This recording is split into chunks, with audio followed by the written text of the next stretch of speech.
আসসালামু আলাইকুম। নবম শ্রেণীর শিক্ষার্থী বন্ধুরা, তোমাদেরকে ইজি লার্নিংয়ের পক্ষ থেকে স্বাগত জানাই। আজকের ভিডিওতে তোমাদের নতুন ইংরেজি বইয়ের পৃষ্ঠা নাম্বার 90 এর সমাধান করে দিচ্ছি। 90 পেজে তোমাদের যে ছকটি রয়েছে এই ছকটির সমাধান করে দিব আজকের এই ভিডিওতে।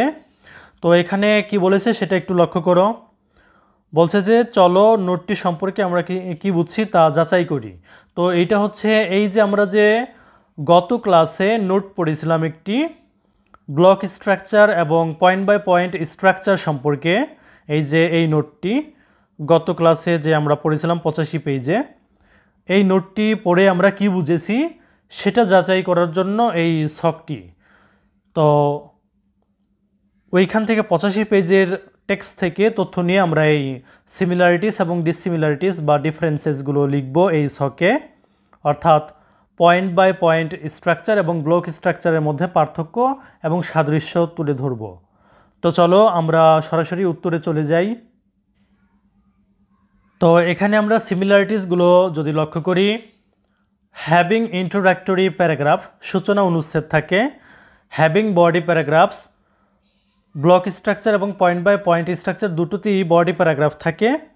তারপরে হ্যাভিং কনক্লুডিং প্যারাগ্রাফ দুটোতেই কনক্লুডিং প্যারাগ্রাফ বা সমাপ্তি অনুচ্ছেদ থাকে। এরপর ডিসিমিলারিটিস বা ডিফারেন্সেস যদি লক্ষ্য করি, number 1, point by point structure method more paragraphs then block structure method. তো এইখানে point by point structure method has more paragraphs বেশি প্যারাগ্রাফস থাকে then block structure method block structure পদ্ধতির থেকে।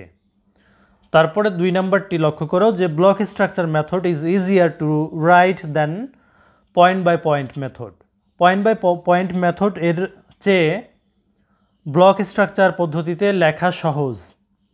তারপর 3 নম্বরটি লক্ষ্য করো, point by point structure method is more comprehensive, clear and interesting to the readers then that of block method.